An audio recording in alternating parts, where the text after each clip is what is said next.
Hello, everyone, and welcome to today's webinar, SEL Educators Unite, a supportive online communities of practice. My name is Jennifer Sanderlin. I'm coming to you from my house in Seattle, Washington, just helping out our special guest speaker, Matt Pearsall, who will join us here in just a moment and to introduce himself. I just want to let you know that I'm here to support you in the chat box and to help with any logistics along the way. So I'm glad that you're here, and I'm excited for you to learn all the things Matt has brought for us. All right, so that's all for me. I'm going to turn it over to my colleague and our guest presenter today, Matt Pearsall. All right, hi everybody. Thank you very much for joining me. I got my camera on for a second here so I can say hello to all y'all. It's really a pleasure to get a chance to talk to y'all, and I appreciate you coming out to hear a little bit more about how we can all come together online to support each other. I am the community manager at Committee for Children, which means kind of this is my day job, is kind of helping finding ways to bring people together, or bring educators together to support students' social emotional learning. Before that, I was one of the writers at Committee for Children for a long time. Worked on most of our current programs. So it's been really exciting for me to kind of move from that world into this, where I get to really kind of interact and connect more directly with all y'all who are out doing the work of teaching SEL in the real world, and really appreciate the chance to kind of connect with you all a little bit more. So our agenda today is that we're going to be kind of going a few things. I'm going to talk a little bit about the background of of communities, and specifically around communities of practice, and kind of talk about some why they are important and some of the research behind their importance and value. I'm going to share a couple of communities that Committee for Children is sponsoring around both Second Step and social emotional learning, and kind of see what is available there and some of the ways that you can interact and participate. And then I'm going to go kind of beyond the world of Second Step and talk about some other communities that are out there that I think are really valuable and worth checking out as examples of other communities of practice.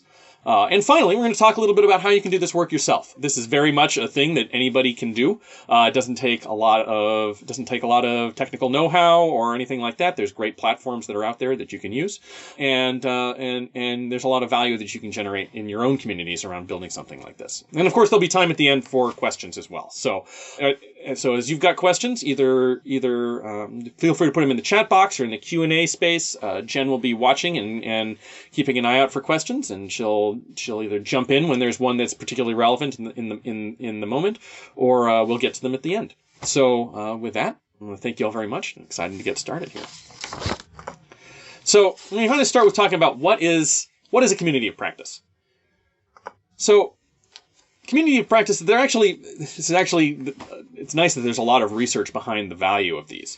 Often I think the stereotype of what a community looks like online can be that they're shallow, they're divisive, they're kind of, if anybody's been a member of a neighborhood group, you can think about this, and it's beyond, it's about gossip and finding lost dogs. The lost dogs part is really useful. The gossip, maybe not so much, but that's kind of the reputation that you see in a lot of communities, that they can actually be quite hostile spaces. But in the reality is that that doesn't have to be that way. That there are ways to build communities that are extremely supportive, and one of the models for that is a community of practice. And it's in the theory of as like I was saying, there's a lot of research. So this quote right here from these researchers, particularly Etnine Wegner, who has done a lot of research on how you put together communities of practice and the effect that communities of practice has. And he's done that across a variety of different fields, from business to education to hobbies and all sorts of different spaces in between, to show that these are really powerful spaces. And so what is a community of practice? So kind of at the center of this is the fact that the idea that humans are inherently communal, that we seek out other humans to connect with and share our experiences with, and we do that for a variety of reasons. And one of those reasons is the community of practice. So not all communities are communities of practice. They are kind of a specific sort of thing. There are some, and in definition, these are some of the things that make it a unique space. They come together spontaneously around a common theme, and once they kind of come together, trust builds among the members. The members share each other. The researchy term is they share their tacit knowledge. So there's all this knowledge that we have that we just kind of like internalize. That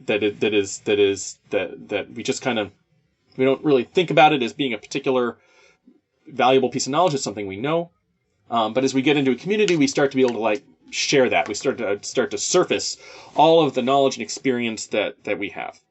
And as we share this tacit knowledge, we start to develop like a shared practice. So if you are a counselor working in a school, you have over time you develop a lot of tacit knowledge that complements the knowledge that you brought into your position from school or previous positions. And if you enter into a community with other counselors, then you're able to share that tacit knowledge that you built up in your own practice. They share theirs with you, and together you form sort of a communal shared practice. And what this does is it sort of elevates everyone's intelligence and ability to support and to do the work that they're doing, because now you're not just accessing your own knowledge, you're accessing the knowledge that all these other people have brought together. And it becomes what they term, and I can put quotes here, they term it to be implicitly held knowledge. So now everybody has all of this knowledge that's in the community. Kind of the shorthand for this is that in a community practice allows members to pool their expertise for the common good. And within this, every member is an expert and every member is a learner, because everybody brings tacit knowledge into the community and everyone learns from everybody else's tacit knowledge. What is the value of an online community practice? So I think probably a lot of this can sound similar. It can sound like a PLC, like a professional learning community. This is not necessarily new, this idea, even if the term is new. But the value of an online one is putting something together that exists on the internet is that it can really kind of bring people together. Education is a challenging space to be in as far as kind of developing a community in the best of times. We spend a lot of time working with students. We have limited amount of times to work with our colleagues.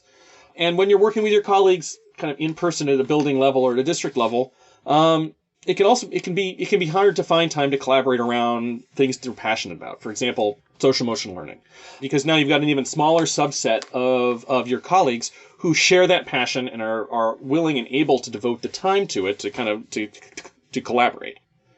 And so as you kind of get this smaller and smaller pool of people that you can connect with, you become more and more sort of like working on an island. And now, when you think about it, now we all of us are working on islands at this moment because of all of the school closures for the coronavirus pandemic. So we are yet still more isolated from our professional communities and colleagues. And so at this time, more than ever, the value of an online space kind of rises to the top. And there's a lot of value to being in an online space at any time. One of the big ones that comes up is that in an online community, you can work asynchronously. It doesn't have to work around a particular schedule. People can jump in and jump out whenever they have the time and the inclination to participate. You don't have to take a very long time at all.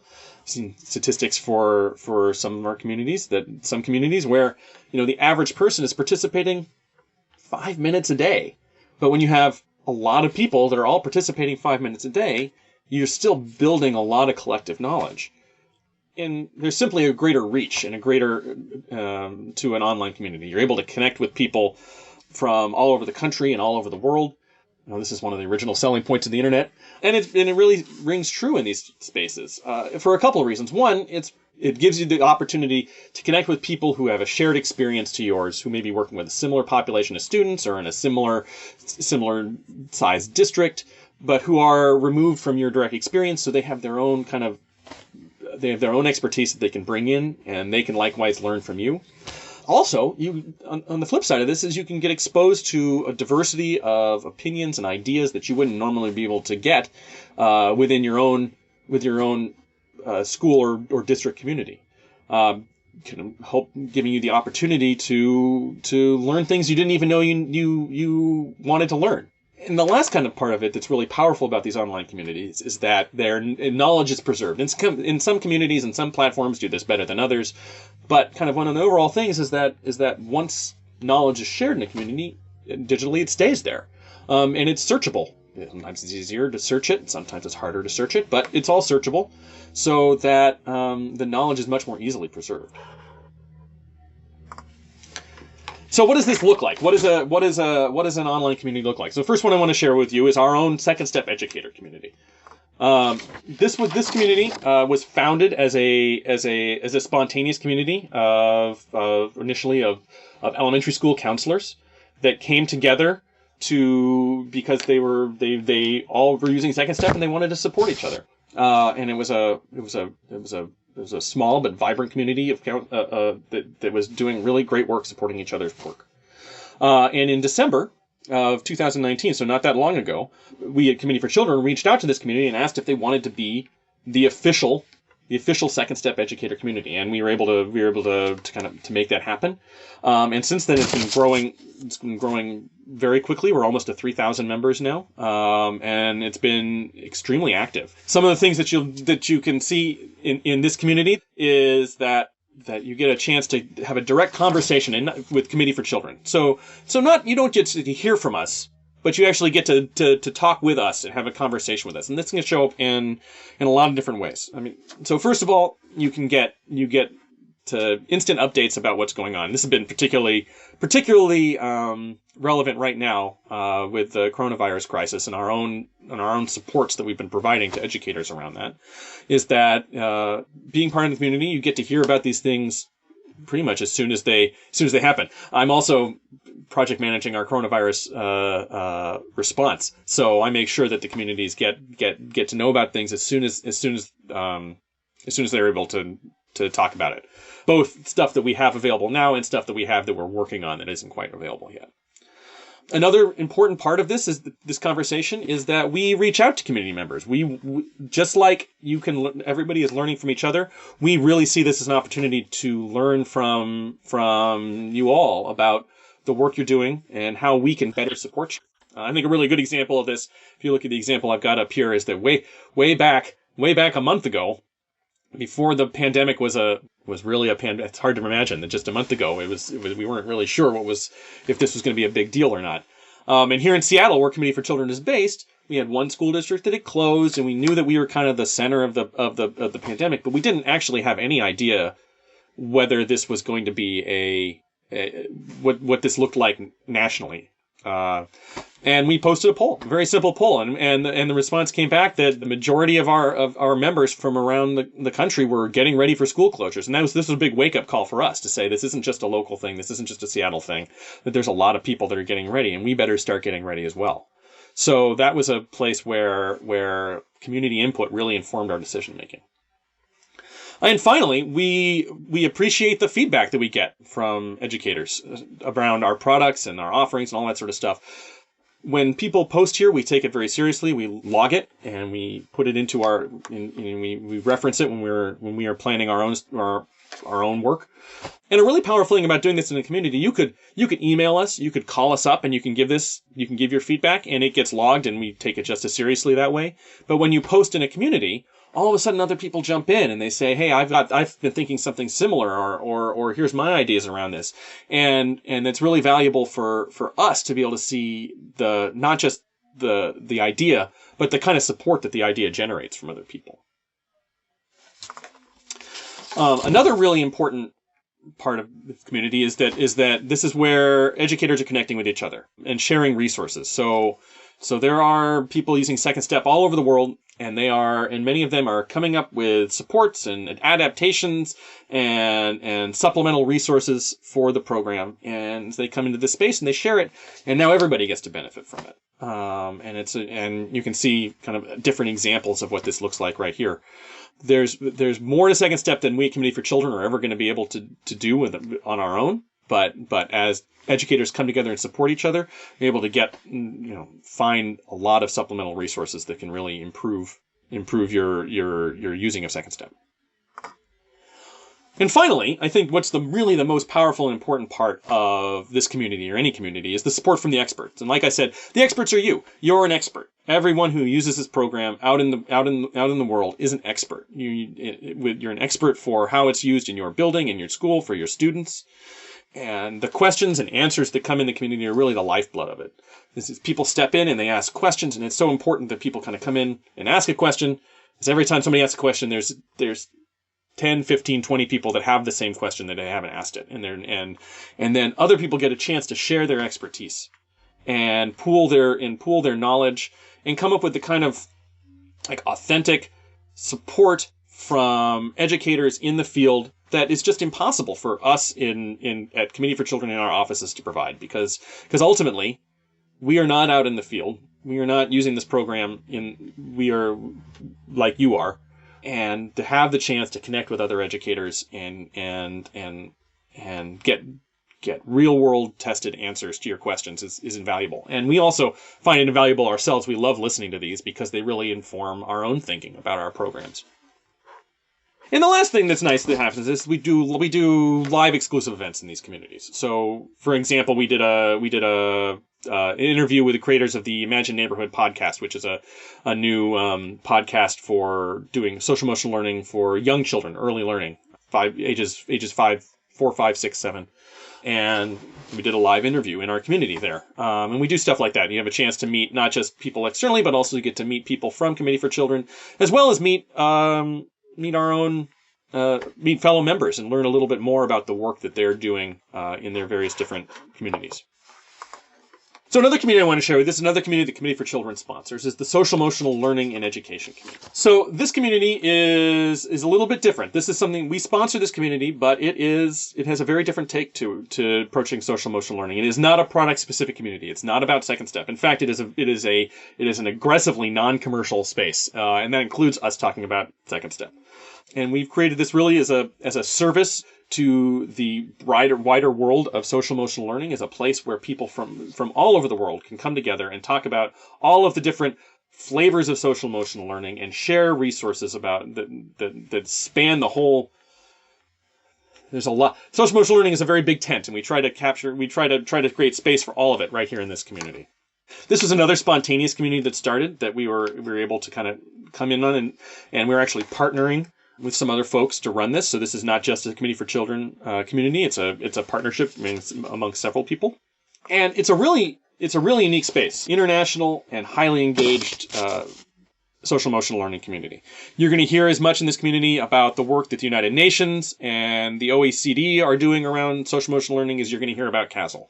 And you're going to meet experts from around the world who are sharing their work and their knowledge, both in kind of articles and research and webinars they're doing, and also in conversation.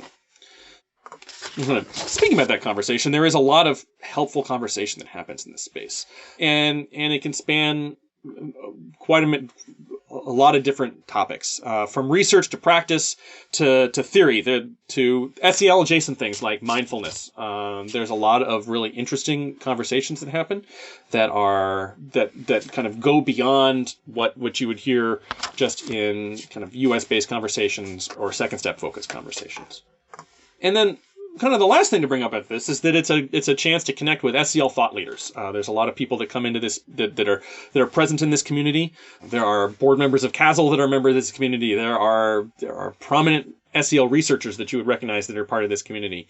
We've put on just last month we put on a very large online conference with SEL Thought Leaders from around the world.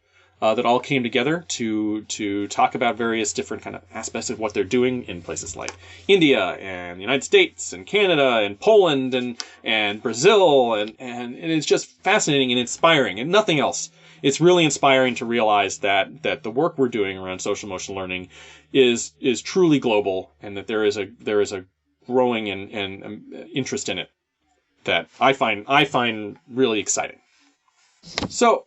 These are two examples of communities from our that we've created or we're sponsoring, but there are other ones out there that I wanted to share as well.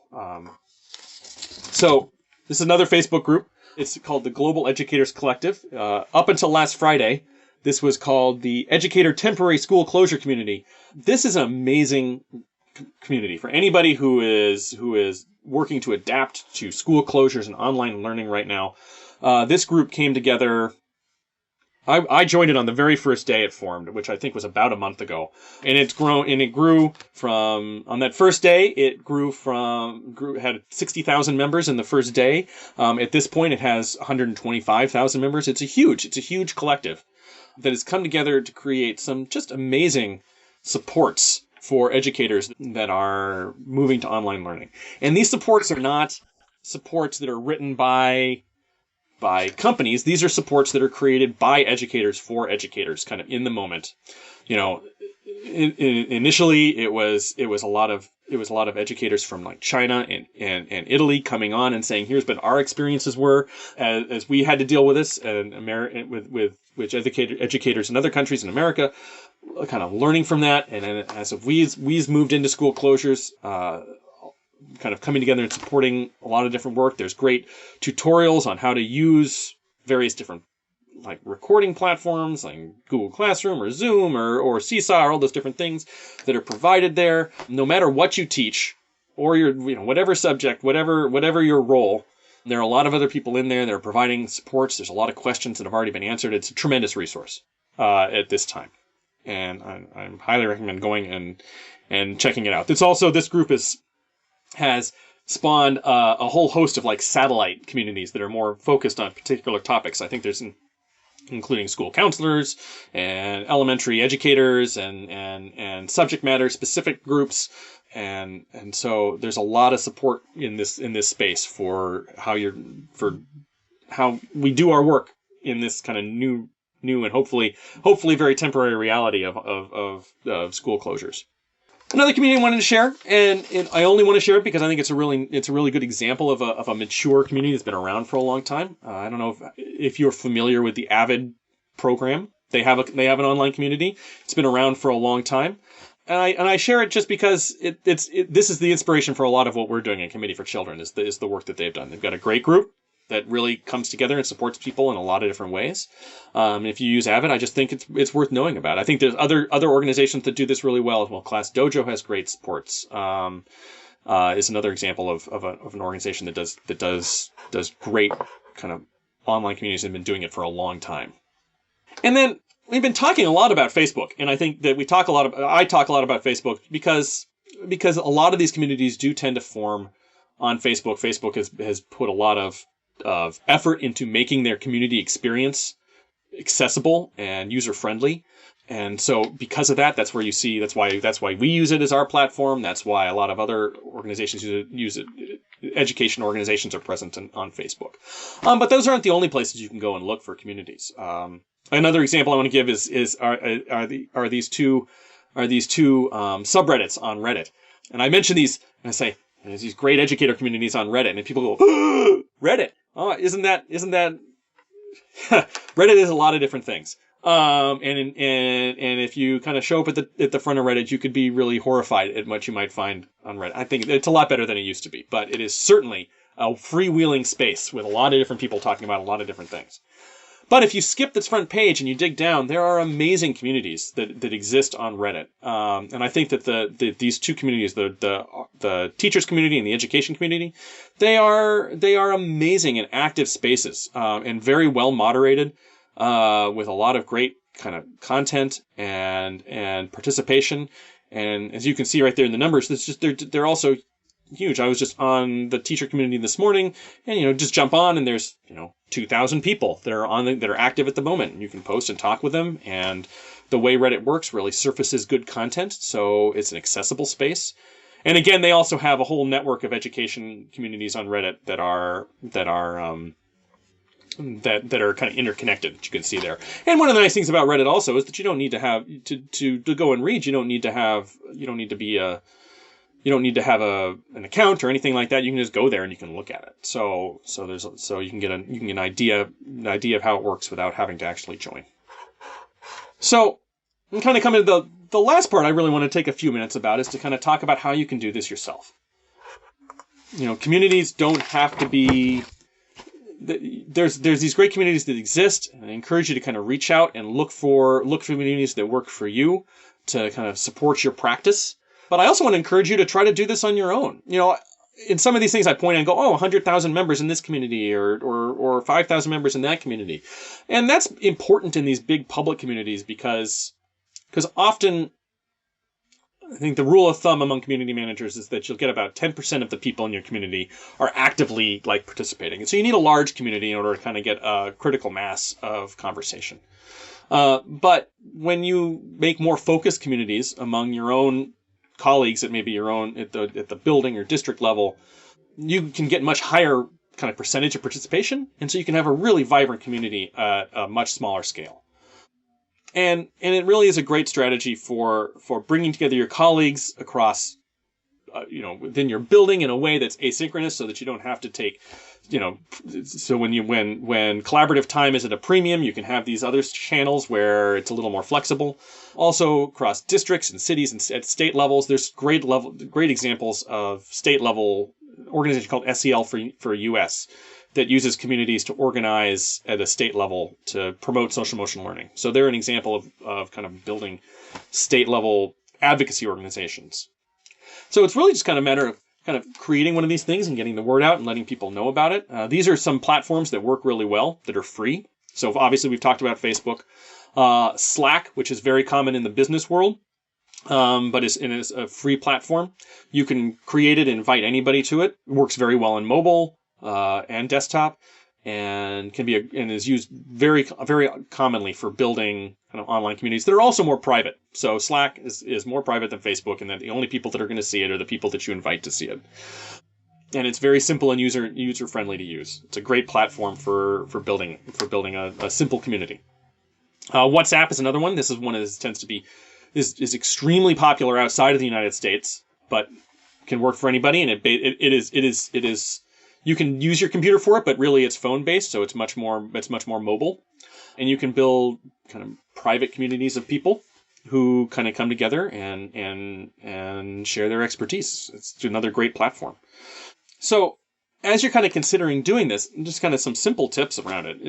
You don't have to get carried away. As people come together around a shared interest, they're going to share share their expertise. And when we think back to the beginning, it's all about being spontaneous, a spontaneous coming together of people around a shared interest. But these do take regular kind of tending. Think of it like a garden. You gotta tend the garden so it grows the way you want it to grow. And just basic moderation, kind of keeping an eye out, prompting conversation, elevating conversations when they may get lost in a feed, welcoming new people in so that they are more likely to participate. And moderating posts and comments. If you build it,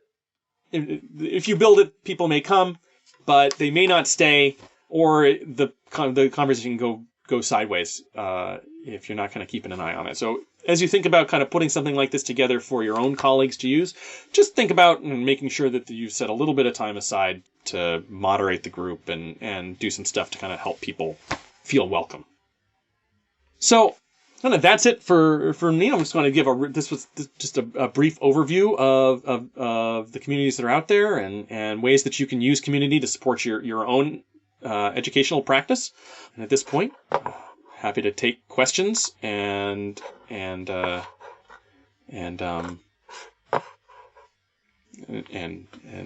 any ideas that you might have. So, Jen, if there's anything out there you'd like me to touch on, I'm happy to do so. Okay. Well, there were just a couple little questions I was mostly able to answer.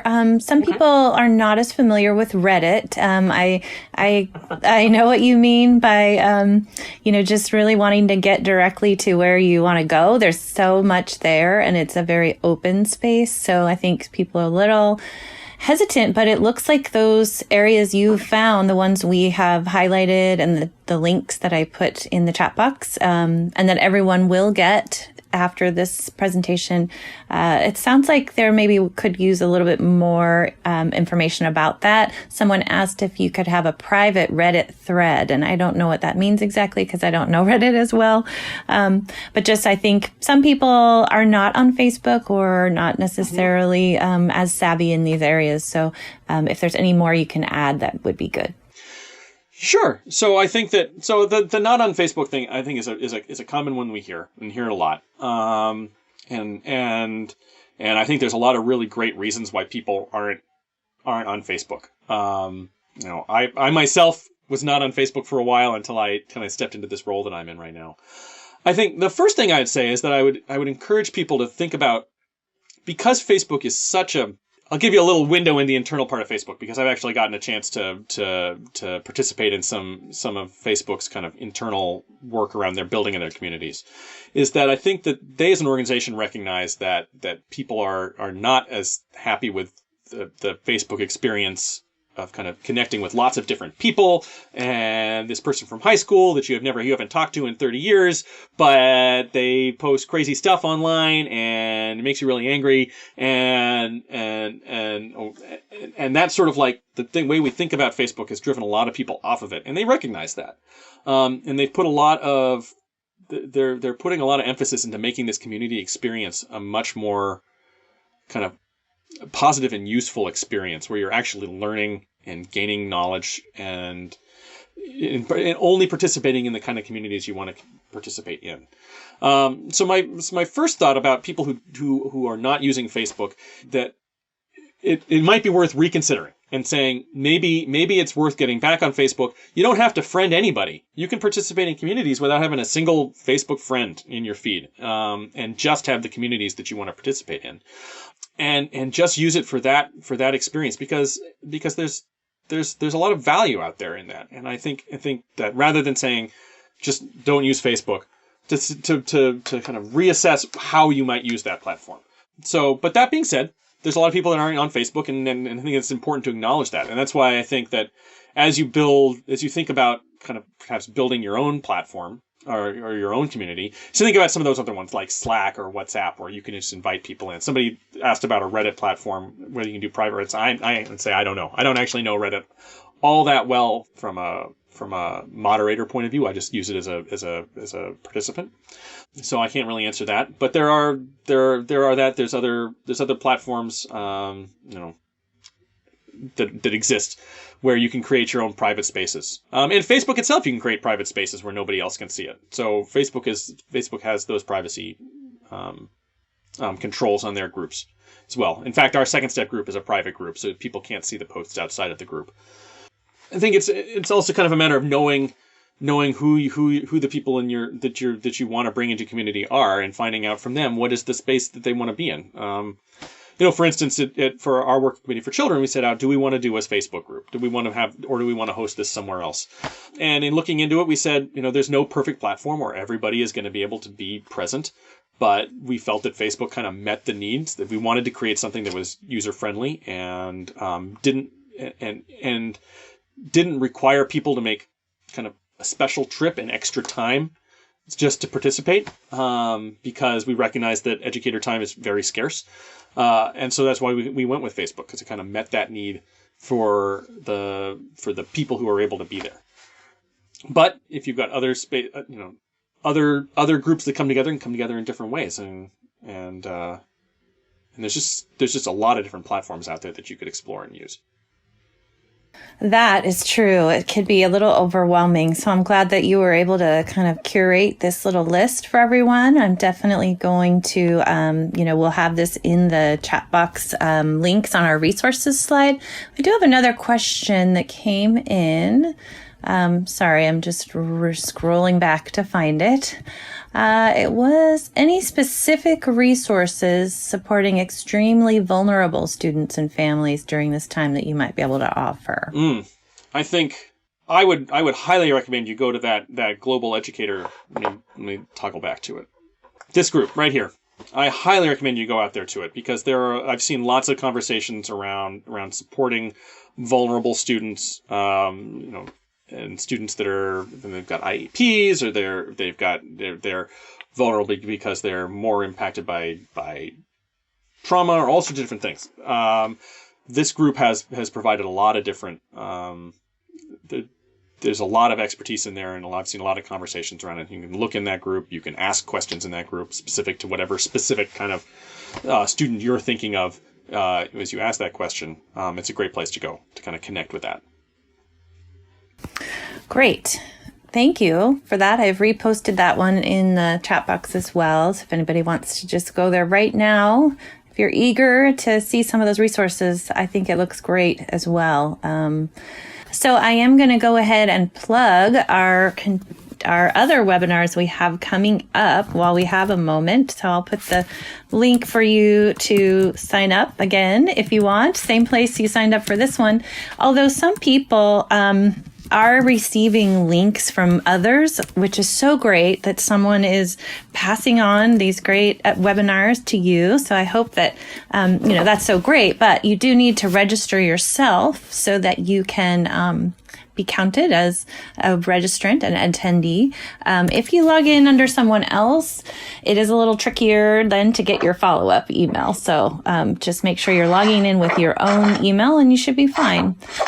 So I would love for you to go to our webinars page. We've got some really great ones coming up. In fact, Matt will be hosting 2 webinars coming up. There will be a webinar about middle school, and hosting teaching an online advisory. I'm kind of butchering it, Matt, sorry. And then the other one is a repeat from a earlier webinar on all of our specific response materials to the COVID-19 support situation and all of the things that we are offering. That'll be on the 20th. So I look forward to seeing you on those webinars. Matt, is there anything else that you want to, promote or offer up to this group today?